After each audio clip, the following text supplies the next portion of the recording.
यांनी पण समोर यायचं आहे। त्यानंतर रमेशरावजी चव्हाण माजी जिल्हा परिषद अध्यक्ष,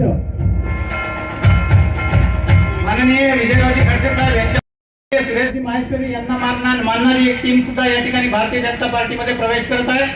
त्यांचे मी या ठिकाणी शब्दसुमनाने स्वागत करतो आणि त्यांचा या ठिकाणी प्रवेश झाला असं जाहीर करतो।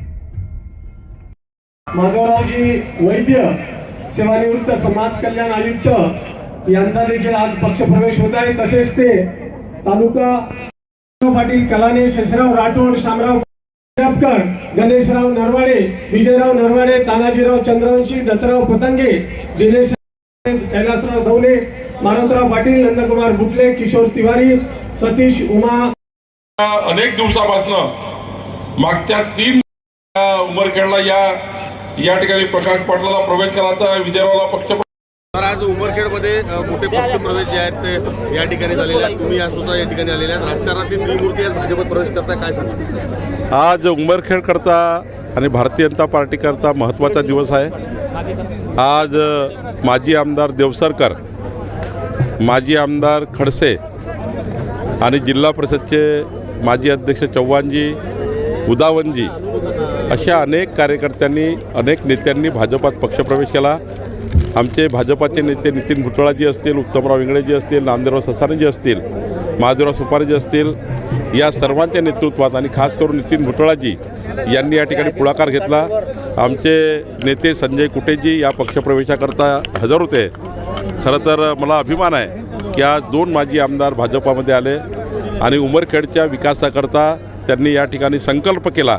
निश्चितपणे भारतीय जनता पार्टी आणि आमचे महाराष्ट्राचे मुख्यमंत्री देवेंद्र फडणवीसजी यांनी सर्वांनी यांना शुभेच्छा दिल्या आहेत आणि विकासाचा जो संकल्प घेऊन आमचे देवसरकर खडसेजी आले आहेत, त्यांनी निश्चितपणे आम्ही त्यांना पुढे नेऊ। सुरेश दसांना काळे झेंडे जे आहेत ते दाखवण्यात आले आहेत। धनंजय मुंडे समर्थकांनी काळे झेंडे सुरेश दसांना दाखवले। मी ऑलरेडी सांगितलं आहे की याबद्दल आता मी वारंवार बोललो आहे। यापेक्षाही काही महाराष्ट्रामध्ये अत्यंत महत्त्वाचे विषय आहेत ते बोलू।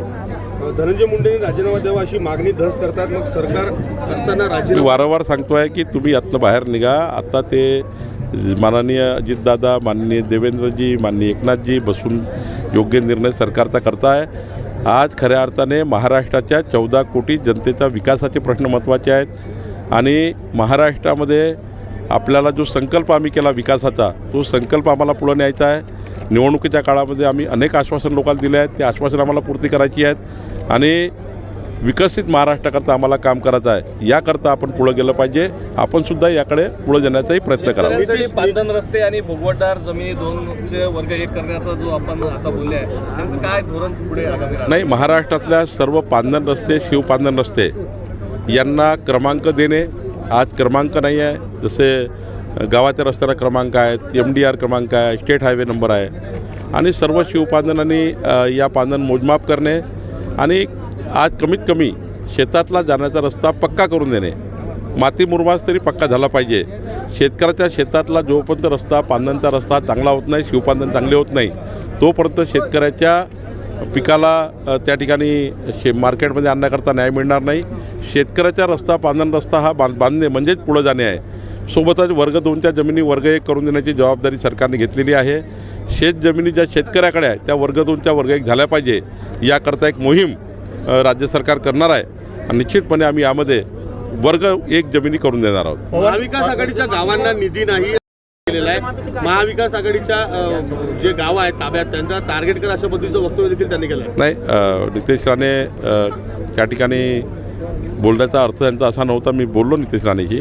माननीय देवेंद्र फडणवीसजींनी राज्यपाल महोदयाच्या अभिभाषणाच्या वेळीच सांगितलं, या महाराष्ट्राचा चौफेर विकास आम्हाला करायचा आहे। ज्या ठिकाणी महाविकास आघाडीचे आमदार आले त्या ठिकाणी आम्हाला विकास करायचा आहे, महायुतीच्या आमदारामध्ये विकास करायचा आहे। महाराष्ट्रात कुठेही त्या ठिकाणी असा रिजनल इनबॅलन्स होणार नाही किंवा मतदारसंघाचा विकास थांबवणे हे काही आमची भूमिका नाही आहे। महायुती सरकारची, देवेंद्र फडणवीस सरकार, आमच्या सरकारची भूमिका आहे की आपल्या महाराष्ट्राचा सलग विकास करणे, संपूर्ण विकास करणे। पणन मंत्री जयकुमार रावल यांनी सांगितलं की नाफेड मार्फत सोयाबीन खरेदी करू, मात्र अद्यापपर्यंत खरेदी सुरू झालेली नाही आहे, शेतकरी प्रतीक्षेत आहे।